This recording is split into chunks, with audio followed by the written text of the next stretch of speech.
3, 2, unité, top!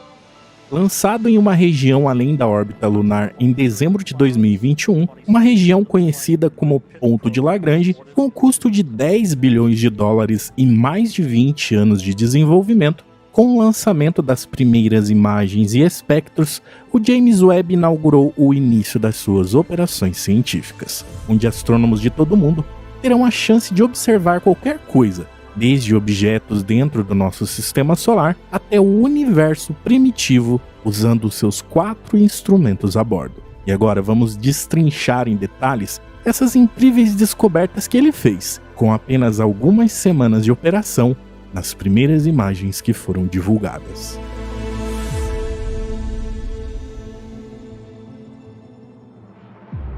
Lançado em 25 de dezembro de 2021, em um foguete Ariane 5, na Guiana Francesa, aqui na América do Sul, depois de completar a sequência de implantação mais complexa e difícil já feita no espaço, o James Webb passou por meses de comissionamento, onde seus espelhos foram meticulosamente alinhados e seus instrumentos foram calibrados para o seu ambiente espacial. Este é o telescópio espacial mais avançado já construído, com a capacidade de estreitar dentro das atmosferas de exoplanetas distantes e ler o primeiro capítulo da história do universo em seus mais fracos sinais de luz.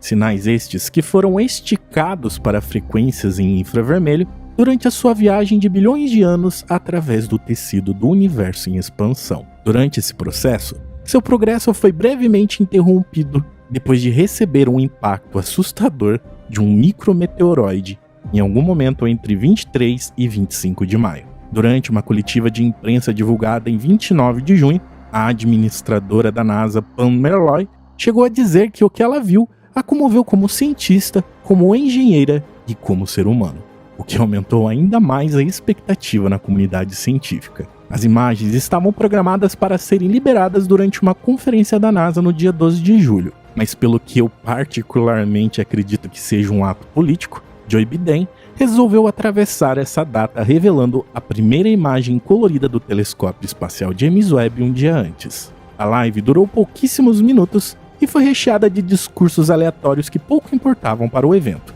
o que reforça ainda mais a ideia de que aquilo foi um ato puramente político. A imagem revelada em coletiva foi a do SMACS 0723, um enorme aglomerado de galáxias que está localizado a cerca de 4,6 bilhões de anos-luz de nós, e que foi apelidada de primeiro campo profundo de Webb. E essa imagem tem uma importância gigantesca, pois oferece a visão mais profunda e detalhada do universo até hoje.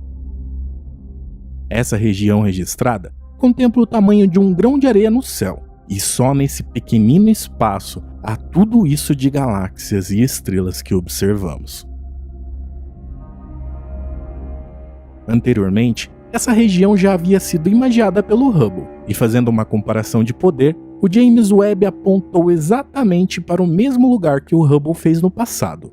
E as diferenças já começaram pelo tempo que ela levou para ser feita. Diferente do Hubble, que levou cerca de 10 dias para fazer a primeira imagem, com o James Webb foram necessárias apenas 12 horas e 50 minutos de observação. Apesar do novo telescópio focar suas observações exclusivamente no infravermelho, que é o comprimento da onda que objetos adotam quando se afastam pelo universo, essas mudanças ainda guardam todas as suas características e que podem ser facilmente recuperadas com o processamento dessas imagens do telescópio. Isso permite que as cores reais e a sua composição sejam devolvidos ao objeto de origem, nos permitindo vê-las como são realmente. Na imagem publicada pela Casa Branca e a NASA, as galáxias mais avermelhadas estão mais distantes, e as galáxias azuis e brancas estão mais próximas de nós. Os feixes de luz superbrilhantes que enxergamos são estrelas da nossa própria Via Láctea que ficaram na linha de visão enquanto James Webb fazia sua observação. No aglomerado no centro da imagem, existe uma atração gravitacional tão poderosa que deforma o espaço-tempo, desviando o caminho que a luz percorre. Esse efeito de deformação faz com que ele atue como uma lente de aumento gigantesca para uma luz mais frágil vindo por detrás dela, que está mais distante e, portanto, é mais antiga. O termo lente gravitacional foi sugerida por Isaac Newton em 1704 e reforçada por Albert Einstein em 1936. E desde então, ela tem sido uma ferramenta bastante útil para o Hubble sondar os confins mais distantes do universo que até então eram inacessíveis a ele. Ao estudar essas luzes mais distantes, que deixaram a sua fonte logo após a formação do universo, os cientistas esperam aprender mais sobre os primórdios do cosmos, e possivelmente até mesmo ter uma visão dos fótons que vieram das primeiras estrelas que existiram.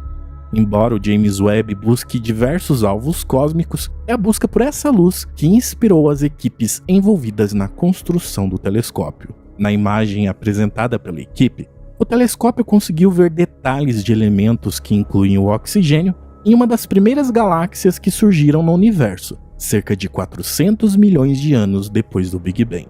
E tudo isso com facilidade e rapidez nunca vista antes. Este e os próximos 4 alvos cósmicos que falaremos a seguir foram cuidadosamente selecionados para destacar as diversas capacidades do James Webb.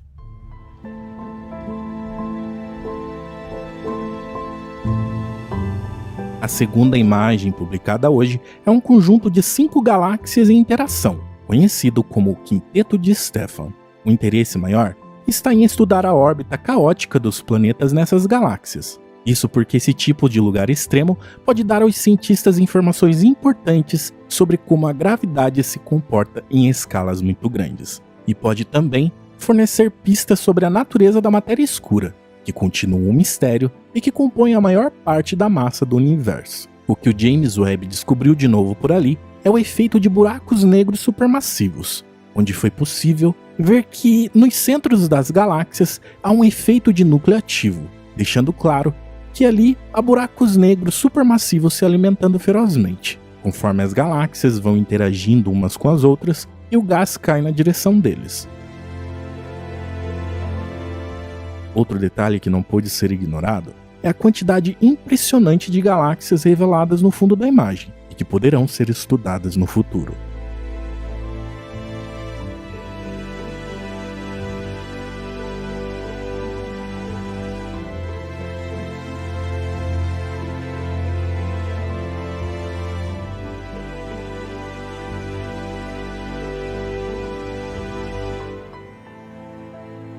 Outra imagem que impressiona é a nebulosa da Carina, uma nuvem de poeira e gás que está a cerca de 7.600 anos-luz da Terra e que mede 50 anos-luz de largura. Esta é uma das regiões de formação estelar mais brilhantes e ativas já descobertas, e é o lar de muitas estrelas muito maiores e mais massivas do que o nosso Sol, em sua maioria com 50 vezes mais massa. Uma delas bem famosa é a Eta Carinae, que passou por uma enorme explosão em 1837 e que dura até hoje. Na época, essa estrela se tornou por um breve período o segundo objeto mais brilhante nas noites do nosso céu, e devido a explosões como essa, a nuvem marrom que pode ser observada na sua região, aos poucos é destruída devido à radiação dessas jovens estrelas. Isso quer dizer que, em alguns milhões de anos, essa nuvem deixará de existir, assim como a nuvem que gerou o Sol também desapareceu. Então, estudar essa região pode dar aos cientistas algumas informações cruciais sobre o início da vida no nosso sistema solar e também, com muita sorte, prever o seu final. A quarta imagem é a primeira imagem de um espectro de um exoplaneta que foi descoberto em 2014 e que está localizado a cerca de 1150 anos-luz da Terra, o exoplaneta WASP-96b. Este exoplaneta gigante tem a metade da massa de Júpiter e está tão perto da sua estrela que em uma única órbita estelar leva apenas 3,4 dias terrestres. A proximidade com a sua estrela significa que o exoplaneta é extremamente quente, o que o torna improvável abrigar vida. Mas os cientistas usaram esse inóspito gigante gasoso como um banco de testes para as novas e poderosas capacidades de busca de vida do James Webb. Como outros telescópios espaciais, o telescópio pode detectar as composições atmosféricas de planetas distantes através de um método conhecido como técnica de trânsito, que é quando um planeta passa na frente da sua estrela, a luz da estrela é absorvida e depois reemitida por moléculas na atmosfera do planeta, emitindo certas assinaturas dependendo das quais moléculas estão presentes. E se essas assinaturas indicarem a presença de metano ou dióxido de carbono, isso pode sugerir a presença de vida no planeta. Diferente de outros telescópios espaciais como o Hubble e o Spitzer da NASA, o James Webb pode detectar possíveis assinaturas de trânsito em uma faixa muito mais ampla do espectro de luz, permitindo que ele realize varreduras atmosféricas mais abrangentes. Na observação deste exoplaneta, o James Webb detectou a assinatura distinta de vapor de água, juntamente com evidências de nuvens e neblina na atmosfera, o que é uma descoberta interessante, afinal são nuvens de água em um planeta gigante de gás quente que orbita uma estrela semelhante ao nosso Sol. A quinta e última imagem apresentada é a nebulosa do Anel Sul, localizada a cerca de 2.500 anos-luz da Terra. Essa nebulosa é uma nuvem em expansão de gás e poeira que uma estrela anã vermelha derramou enquanto agoniza, um registro dos momentos finais de uma estrela quando ela está no processo de morte. Como as partículas de poeira da nebulosa são particularmente ricas em elementos pesados, como o carbono, por exemplo, esses remanescentes podem um dia formar novas estrelas e planetas, tornando a nebulosa um lugar fascinante de estudo para explorar o ciclo cósmico de morte e renascimento das estrelas. A foto, que comparada à feita pelo Hubble, foi registrada pelas duas câmeras do James Webb, a NIRCam e a NIRI, e elas revelaram alguns segredos interessantes sobre ela. E uma delas é que este é um sistema binário, e apenas uma delas em seu centro está liberando seu material. E isso não era possível de se observar com o Hubble. E ao fundo, também é possível observar galáxias que antes também não eram visíveis.